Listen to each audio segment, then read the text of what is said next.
বিদ্যমান যে রাজনৈতিক পরিস্থিতি সেটি নিয়ে নিশ্চয়ই আমরা প্রত্যেকেই ওয়াকিবহাল।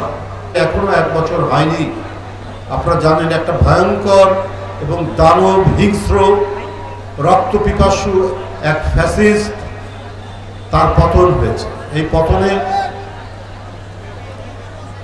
আমি বলবো যে অপেক্ষাকৃত ছোট বাচ্চা ছেলেরা আমাদের কাছে যারা, তারা নেতৃত্ব দিয়েছে। শিশু, কিশোর, তরুণ, primary school, high school, college, বিশ্ববিদ্যালয়ের ছেলেরা নেতৃত্ব দিয়েছে। তাদের বাড়ি থেকে অভিভাবক সহ নেমে আসার কারণে এই রক্তপিপাসু মহিলা, যিনি সবকিছুর বিনিময়ে, তিনি যদি পারতেন তাহলে 1 লক্ষ কেন 10 লক্ষ লোককে মেরে ফেলেও, হত্যা করেও তিনি তার সিংহাসন টিকিয়ে রাখার চেষ্টা করতেন। সেটা তিনি পারেননি, চেষ্টা করেছেন। যারা বিভিন্ন বাহিনীর কর্মকর্তা ছিলেন তাদেরকে অনুরোধ করেছেন যে মিছিল আসছে, মিছিলকে তোমরা গুলি করে এটাকে থামাও। কে মারা গেল না গেল সেটা দেখার দরকার। তো এইরকম একটি ভয়ঙ্কর রক্তাক্ত গণ আন্দোলনের মধ্যে দিয়ে 5ই আগস্ট পালিয়ে গেছে শেখ হাসিনা।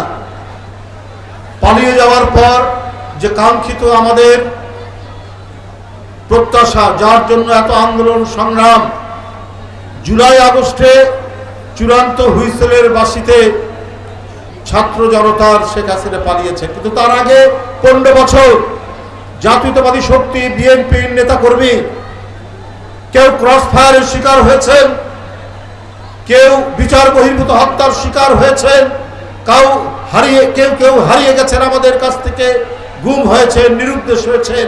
আমরা তাদের হদিশ এখনো পাইনি। আমরা ইলিয়াস আলীর এখনো খোঁজ পাইনি। আমরা চৌধুরী আলমের এখনো খোঁজ পাইনি। এই কুমিল্লায় আরেক এমপি সাইফুল ইসলাম হিরু, তার খোঁজ পাইনি। অসংখ্য বিএনপি নেতা, অসংখ্য যুবদল নেতা, অসংখ্য ছাত্রদল নেতা তার মায়ের কোল থেকে, তার স্ত্রীর কাছ থেকে রাত্রের অন্ধকারে র্যাব পুলিশ তুলে নিয়ে গিয়ে কোথায় ফেলে রেখেছে, কোথায় অদৃশ্য করেছে, তার কোনো ইয়াত্তা নাই। বন্ধুরা আমার, এই পরিস্থিতির মধ্যে দিয়েও বিএনপি গণতন্ত্রের জন্য তার কণ্ঠের উচ্চারণ সে থামায়নি। সে একইভাবে কথা বলে গেছে, বলে গেছে যে আমরা যে গণতন্ত্রে মানুষের নিরাপত্তা, মানুষের কথা বলা, মানুষের চলাচল প্রত্যেকটি নিহিত রয়েছে, এবং যে গণতন্ত্রে জনগণের ক্ষমতা নিশ্চিত থাকে, সেই জনগণের ক্ষমতা শেখ হাসিনা ভোর রাতের ডাকাতের মতো তিনি কেড়ে নিয়ে তিনি তার অবৈধ রাজ সিংহাসন তিনি টিকিয়ে রাখার চেষ্টা করেছিলেন।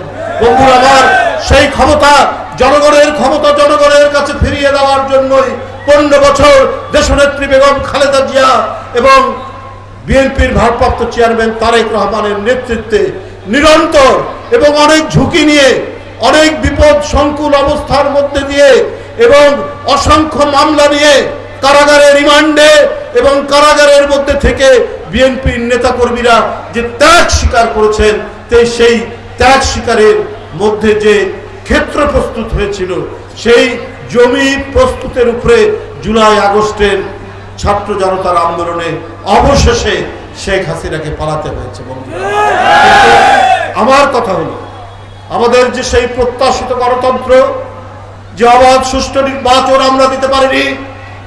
ভোটাররা ভোট কেন্দ্রে গিয়ে দেখেছে, আগেই নৌকা মার্কায় ভোট দিয়ে ফেলেছে, সেখানে গিয়ে দেখেছে ভোটাররা নেই। তারা দূর দিয়ে দেখেছে সেখানে র্যাব, পুলিশ, আইন শৃঙ্খলার বাহিনী ঘিরে রেখেছে। তারা ভোট কেন্দ্রে গিয়ে দেখেছে কুকুর বিড়াল চলাচল করছে। এই ছিল 15 বছর শেখ হাসিনার গণতন্ত্র। এই ছিল 15 বছর শেখ হাসিনার ভোটের নমুনা।